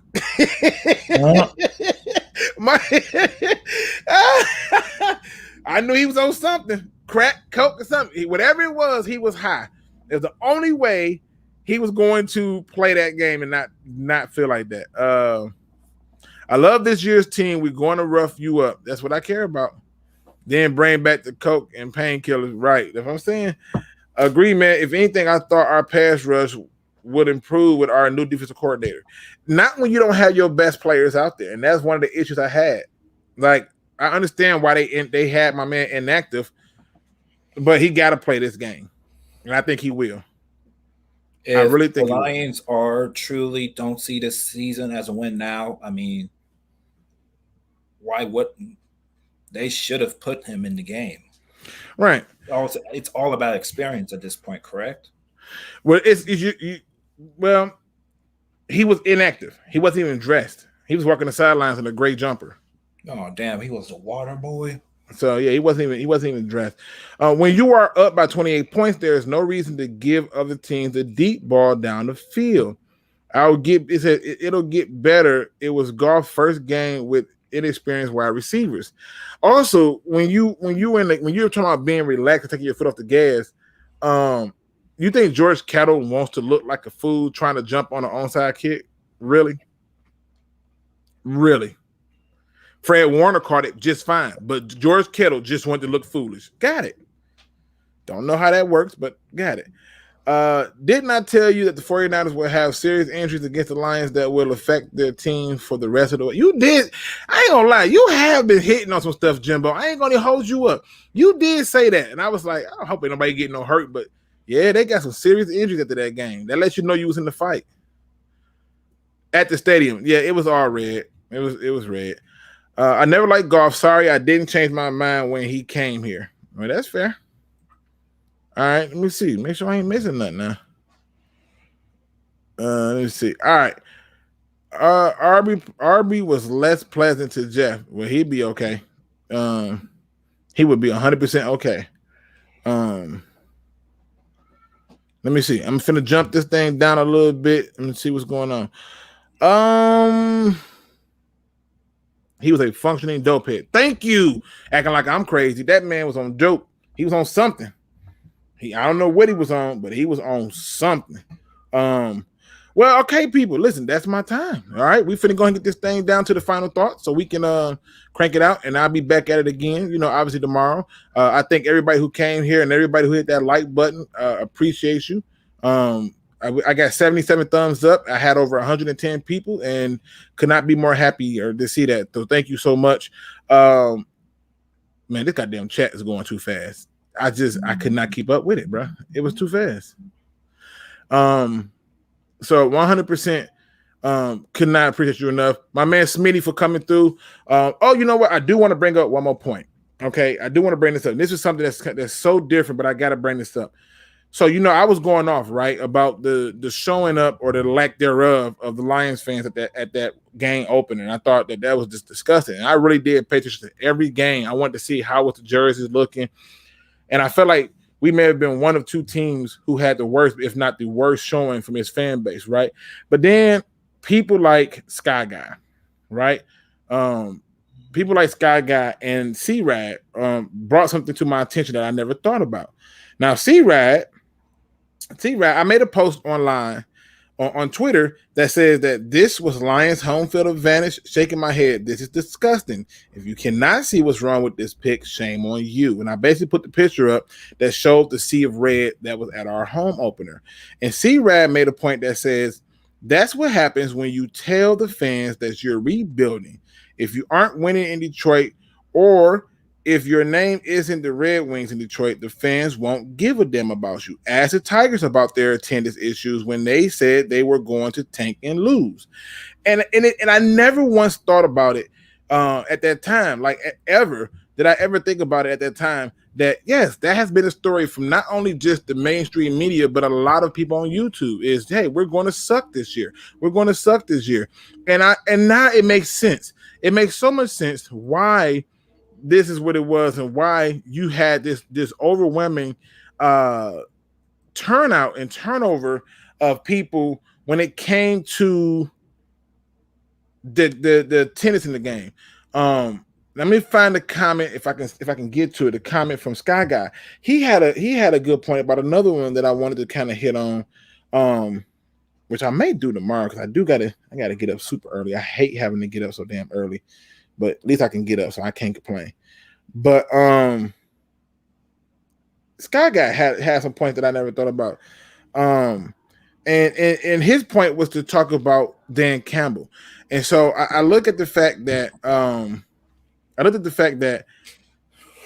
here's a guy that people have already written off and stuff, but he says, "Yo, Luke, I was doing some research and I realized something. I took a look at the roster of the Miami Dolphins in 2015, and a very large majority of the players on that roster are either no longer in the league or currently free agents, and a lot of them aren't particularly old. So it tells me one thing. Dan Campbell did a fantastic job coaching a crappy team to a 5-7 record. I've seen much better teams have similar or worse records, and that all comes down to coaching. I wasn't able to actually crunch the numbers, but when I get another day off, I'm going to see just how many of the players are still in the league." I did crunch the numbers and I saw some things, and I'm going to say that for another show because I want to see if I can get Sky Guy to come on with me because that was a brilliant freaking observation. So I want to point those out to kind of give you a preview of what we're going to talk about that. And we're going to be talking about other things in terms of the Lions' aggression and how they're approaching games. So to you, Mr. Smitty, give your final thoughts to the people. And first of all, let me just thank you for coming on and reaching out and wanting to come talk ball. It's always a pleasure when you come on. Because I know you be ready to go when the fan is out of line. What can I say? I'm the SOL destroyer. Plus, might be thinking about making my own YouTube channel. Well, when you do, I would be more than willing to help you get your introduction out there and join you as much as possible so we can, keep this thing growing. We should be a lot more Lions YouTubers, and it should get bigger. We should have options 100%. So give the people your final thoughts for the day. For the people, again, when I think of tanking, I'm thinking of purposely losing, or like a team is so bad you might as well lose anyway. I don't think like that. All right, that's not how you build a good team. That's not how you sustain a winner. What's the point of having a first round? What's the point of having a top 10 overall pick if you can't even develop him? Well, that's my main problem. Okay. Right there. All right. So you automatically say that we should tank for this and that player. And I'm like, if Holmes says who we think he is, he should have no problem drafting in the late first round. Because remember, we get the Rams first round pick regardless. So I'm not really worried about drafting. I just want to see how this season goes out. Okay. Go Lions says that Luke, my San Francisco friend, said it's hard to get tickets in San Francisco. They are sold out. It was easier to get them in Detroit. And his theory was that the crowd's first game of the season to see their team. That could be a very good point. That could be a very good point too. I just know that I should never see that type of takeover in my life. I bet you the Lions ain't gonna take over Green Bay. I bet you that. I guarantee you won't see a wall of blue. I bet you won't see that. So you know me, people, as always, man. Listen, I cannot say it enough to you. 100%. Thank you so much for rocking with me. Again, thank you. I do have a positive quote because I can't end the show unless I end it on a high note. And to me, the best way to end the show on a high note is to give you the positive quotes, to give you life. Okay. Today's positive quote comes from one Mr. Keon Henderson. Somebody that I've seen on what is it called? Instagram. He says, if you don't learn the purpose of your place, you will end up in the same place. Now, this is some deep stuff right here because you got to follow this a little bit. Think about the place that you are at right now in your life. Ask yourself a question. Are you happy? That's the first thing you got to ask yourself. Are you happy? And if the answer to that is no, I'm not happy, then the next question you need to ask yourself is, what are you going to do about it? You see, if you're simply constantly telling yourself that you're not happy, but you never learn from the lessons that led you to this place of unhappiness, you're bound to just stay there or get out of it only to return a few moments later. Some of us have lost sight on just trying to move in purpose. Why are we doing the things that we're doing? Why are we putting the time into the things that we're putting the time into? Why are we just not being fully invested in what we're doing and understanding why we do it? You see, I got to a point in my life where I was at a very low point, a point that was like no other, a point that I thought to myself, I can never come back here. I learned every lesson that could be learned from that moment. Mm-hmm. And I would never return. In fact, it's so far in my rearview mirror, I have to drive back to go see it. When are you going to start moving in your purpose?